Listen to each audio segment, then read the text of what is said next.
Arkadaşlar merhabalar, Hatay'dayız. Önce Antakya'ya uğradık, sonrasında Defne'ye geldik. Şu an Defne bölgesindeyim ve bu yayını sizlere rüyalarımız var. Albayım yazısı önünde özellikle açmak istedim. Rüyalarımız var ama rüyalarımız ne yazık ki arkamda göreceksiniz, birazdan da göstereceğiz. Bir kabusa dönmüş vaziyette. Özellikle tamamen karanlık çöktükten sonra burası bomboş bir hayalet şehre dönüyor. Hatay bıraktığımız şeklinden daha da iyi bir durumda değil ne yazık ki. Gördüğünüz gibi her yer dümdüz. Binalar kaldırıldıktan sonra koca bir tarlaya dönmüş. Burada şu an aslında çizmesiz dolaşmak mümkün değil. Her yer çamur içinde. Biz en azından daha çakıl taşlı olan bir yerde, bir zeminde sizlere bu yayını yapma kararı aldık.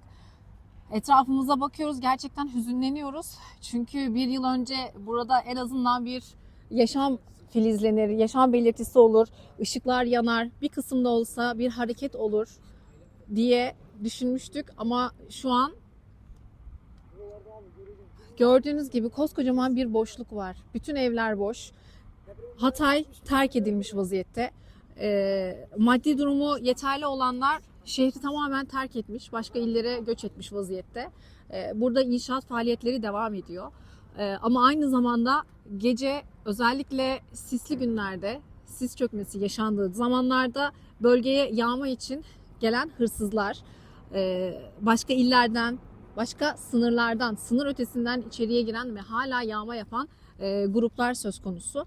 Burada yaşayan, çalışan kişilerden aldığımız bilgilere göre şöyle detaylar paylaştılar bizimle. Askerin üzerinde olan ağır teçhizatlı silahlarla bölgeye gönüllü yardım yapmak için indikleri söyleniyor ve ellerini kollarını sallaya sallaya bölgede gezmeye devam ediyorlar. Tabii grup halinde indikleri için de ne yazık ki hiç kimse onlarla karşı karşıya gelmek istemiyor. Çok büyük bir güvenlik zafiyeti var. Polis yetersiz kalıyor, jandarma yetersiz kalıyor. Halbuki polisin saat başı devreye attığı söylendi. Jandarma sıkı denetimlerine devam ediyor ama ne yazık ki bunların hiçbir şekilde kısıtlayıcı ve engelleyici olmadığı belirtiliyor buradaki vatandaşlar tarafından. At arabalı hırsızların sis çöktükten sonra bölgeye geldikleri söyleniyor. Ne yazık ki burada trajik olaylar yaşanmaya devam ediyor. Biraz önce başka bir abiyle konuştuk. Apartman kapılarının demirlerin söküldüğünü, doğalgaz kutularının çalınmaya devam ettiğini, mutfak dolaplarını çıkarmak için evlere girilmeye devam edildiğini söyledi. Başka bir ablamla konuştum. O da kıyafet yardımlarından bahsetti. Kıyafet yardımları da geçen sene dağıtılan ve dağıtılmaya devam eden yardımlardan gerekli gereksiz satmak amacıyla alan kişiler tarafından satılmaya devam ediyor. Hatta biraz önce dedi ki çok daha para eden bir yağmurluğu 100 liraya sattı bana. Ben de evet değerinden daha ucuza alıyorum diyerek aldım. Geçerken satmaya getirmiş. Yardımlarda elinde fazla kalanlara satıyor diyerek bu şekilde seyyar satıcılıklara devam ettiği konuşuluyor. Bir diğer konu da konteyner kentlerde yaşananlar. Şöyle ki konteyner kentte yaşayan başka bir arkadaşımla denk geldiğimde ve konu üzerine konuştuğumda görüyorsunuz bomboş. Hiçbir yaşayan yok. Hiçbir mesleki alanda esnaf olsun, sosyal faaliyet olsun, bir mesleki icraat edilebilecek bir faaliyet alanı yok burada. Dolayısıyla hiç kimse kendi uzmanlık alanında iş bulup çalışamıyor. Ve devlet ciddi yardımlar yaptı bölgeye. 100 binden fazla konteyner var ve bu 100 binden fazla konteynerin devlete maliyetinin 7 bin ile 8 bin arasında olduğu söyleniyor her ay. Gıda yardımı var, maddi yardım var, sağlık yardımları var ve her biri devlet tarafından karşılanıyor burada. Bu yardımlardan dolayı da hiç kimse depremzedeler tabii ki tenzih ediyorum. Burada yanlış anlaşılmak da istemem. Ama bu tarz bir gelir kaygısı, barınma kaygısı, beslenme kaygısı olmadığı için aslında bölgede yaşayan, konteyner kentlerde yaşayan bir grup kimsenin de ne yazık ki madde bağımlısı olduğunu öğrendik. Madde bağımlılığının giderek arttığını, devam ettiğini ve bir şekilde önlem alınması gerektiği söyleniyor. Konteynerde yaşayan aileler tarafından bu bir rahatsızlık, incelenmesi gerektiği belirtiliyor. Bunu da özellikle buradan belirtmiş olalım. Bilmiyorum, bir an önce en azından meslek sahibi kişilerin meslek hayatına, iş hayatına geri döndürülmesi için başka alanlar açmak gerekiyor sanırım. Biz iletelim. Bu arada arkadaşlar bölgede inşaat faaliyetleri başlayacak. Belki seçimlerden sonra daha da hız kazanır. Sadece enkaz kaldırma çalışmaları tamamlanmış vaziyette bölgede, Hatay'da. Az hasarlı, orta hasarlı, çok hasarlı, yıkılacak, yıkılmayacak diye belirlenen, tespit edilen binalar yıkımını bekliyor ya da tekrardan güçlendirilmeyi bekliyorlar. Ama bölgede şöyle de bir detay var. Buradaki tüm yeniden şehir planlanması, konut yapılanması, Çevre ve Şehircilik Bakanlığı, Emlak Konut ve TOKİ ile beraber işbirliği içinde yapılacak. Hatta birçok bölge emsal alan belirlenmiş vaziyette. Yine benim inşaat sahasında konuştuğum yetkililerden aldığım bilgilere göre çalışmalar devam ediyor ve 25 metre derine inilerek bir beton dökme, zemin güçlendirme çalışmasıyla beraber bir inşaata başlanacağı belirtiliyor ve bu inşaatın süresi de 5 ile 7 yıl arasında tamamlanacağı belirtildi. Ve tabii 150 bin kişinin de bölgeyi terk ettiği, aslında 150 bin kişi Hatay'dan göç etti başka illere.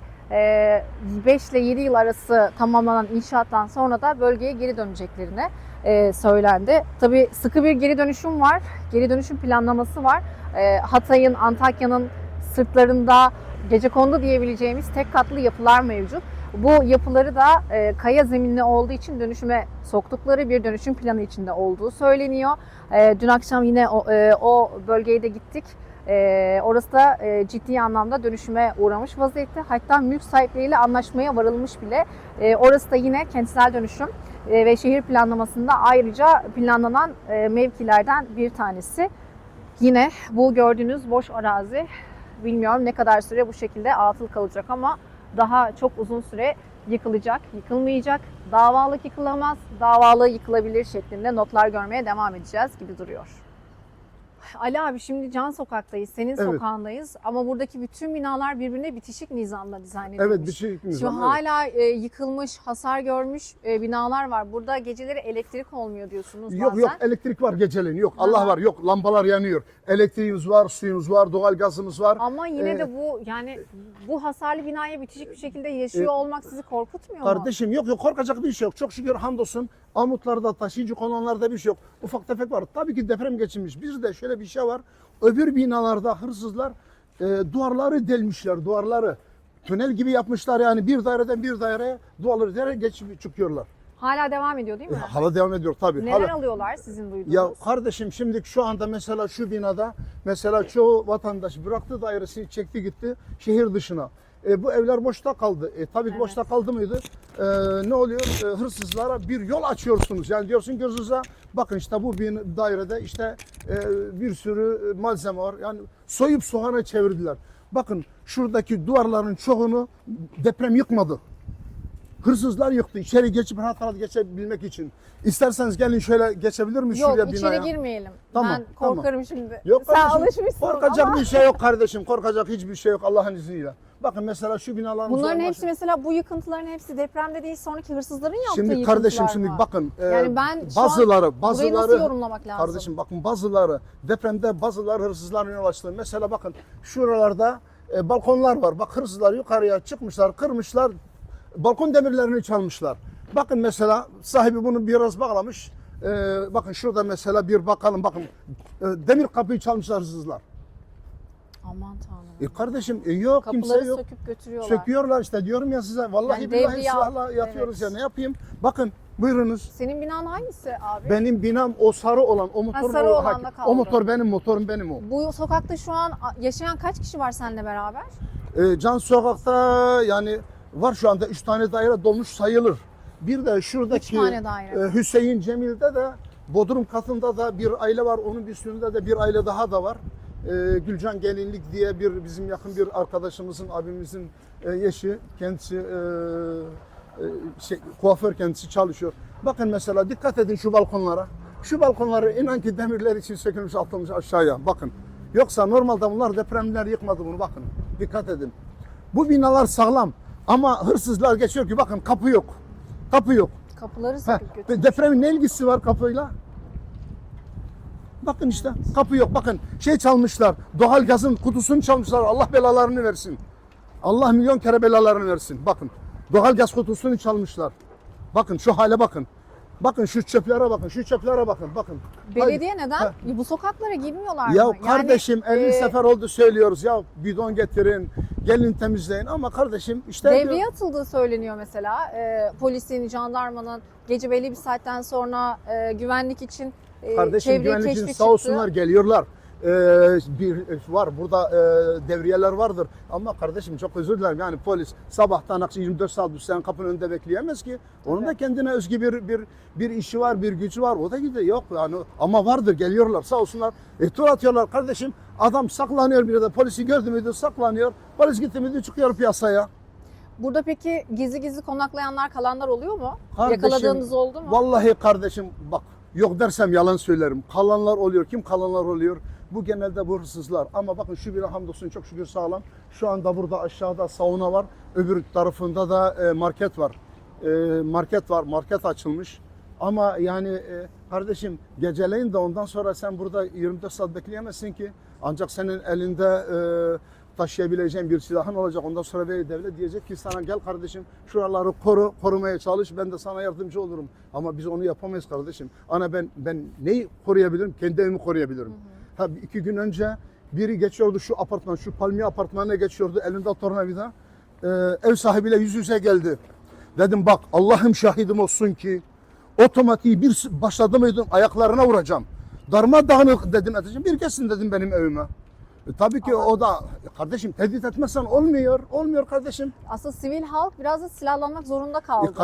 Kardeşim benim de silah var ama benimki silahlık ruhsatlı. Ruhsatlı silah bende var. Ama dışarıda taşıyamam ben. İçeride evimde ben bulundururum ama dışarıda taşıyamam ki ben. Tabii. Çok özür dilerim ben eşkıya değilim ki veya ben devlet memuru değilim ki polis veya asker olasam da silahı yanımda Ne iş koyayım. yapıyorsunuz? Ben emekliyim. Emeklisiniz. Mesela burada biz ağır silahlarla gönüllü olarak yardıma geldiklerini söyleyerek silahlı grupların belli bir saatten sonra bölgede gezdiklerini duyduk. Yok kardeşim Siz öyle hiç bir rast şey yok. geldiniz mi? Hiç rast gelmedi öyle bir şey yok. Yalan söylüyorlar. Kim söylüyor sana? Ben burada doğma büyümeyim. Ben şu binada ben 11-12 yıldır ben bu binada ben oturuyorum.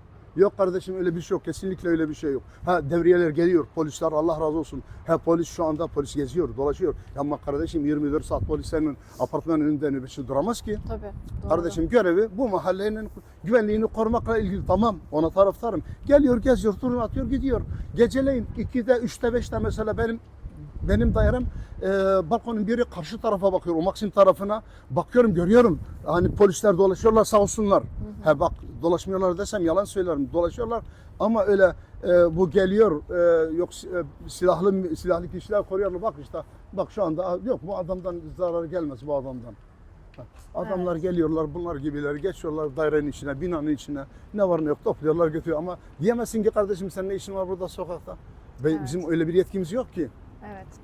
Bir de şey sormak istiyorum. Bütün binaların üzerinde az hasarlı, orta hasarlı, yıkılacak, yıkılmayacak diye notlar var. Şimdi biz bölgeye ilk geldiğimizde bunları ironi olarak yorumladık ama bunlar gerçekten yani yıkılacak ve yıkılmayacak olarak yani resmi olarak not düşülmüş yazılar mı? Mahkemede Kardeşim, işte hasarlı, az hasarsız, yıkılacak, yıkılmayacak. Doğru mu yani? bak çok Öyle mi özür dilerim. yorumlamak Bakın şurada lazım? mahkemelik diyor. Bakın Evet. şurada bu Dorlar Apartmanı A blokun yarısı bakın A blokun yarısı orta hasarlı B blokun yarısı az hasarlı. Halbuki ikisi tek bir beton. Evet. Şurada sadece bu binanın altında ben görmedim tabii ki.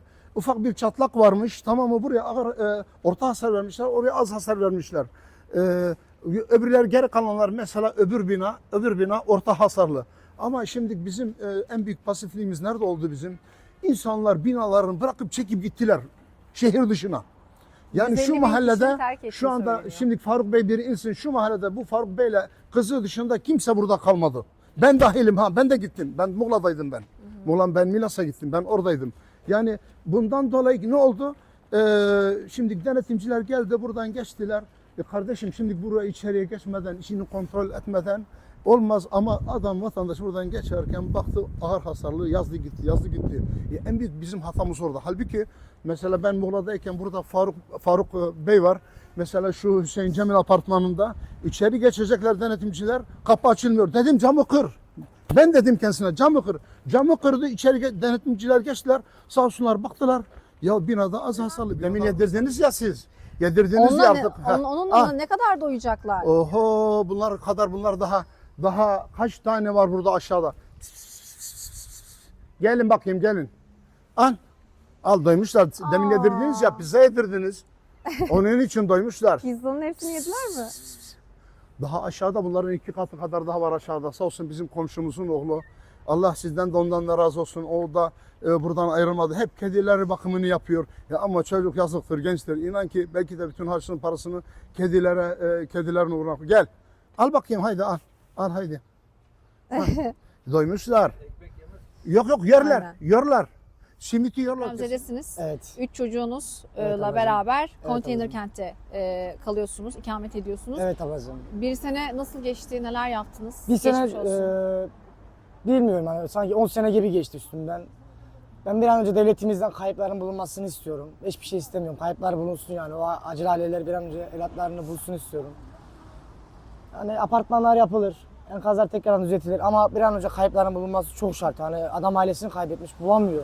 Hala arayışları devam ediyor Evet, doğal çok olarak. insan ben gördüm hani ailesini arayan. Yani o inşallah yaşıyorlardır bilemiyorum hani 350 kişiye yakın bir kayıp var Hatay'da. Allah'ım işte her taraf yıkık. Devletimizden Allah razı olsun öncelikle diyeceğim bu kadar. Gene size şöyle biraz anlatayım ablam. Hadi anlatın. Sadece hüsranla karşılaşıyorum. Hüsran nereye gitsem hep bir hatıra, bir anımız var. Çünkü bu memleket bizim memleketimiz. Devletimizden bir önce kayıplar bulunsun istiyorum. Nereye gitti o kadar Sizin insan? bir kaybınız var mı aradığınız? Evet, akrabalarımda vefat edenler var. Başınız sağ olsun. Teşekkür ederim. Bir an önce devletinden kayıplar bulunsun. Bu apartmanlar yapılır. Her şey gelip geçip gider ama bu acil ailelerin bir an önce evlatlarına yani hiç olmazsa bir mezarlar olsun yani. Evet. Bir bilgili insanlar geçsin, bilinçli insanlar geçsin. Evet. Sokak aralarında geziyorsunuz. Evet. Farklı sokaklarda materyaller topluyorsunuz geri dönüşüm için. Nelerle karşılaşıyorsunuz? Yağmacıların sokaklarda çok Evet. Ablacığım görüldüğü söyleniyor. şehir dışından gelenler var. Hani Hı hı. buralı değil başka memleketlerden geliyor. Kendini buranın halkı gibi gösteriyor. Her şeyden yararlanıyor. Sonra da ablam ne bileyim yani bir şeyler yapıyor çıkıyor gidiyor buradan. evet. Ama her insan bir değil yani onu öncelikle söylemek istiyorum.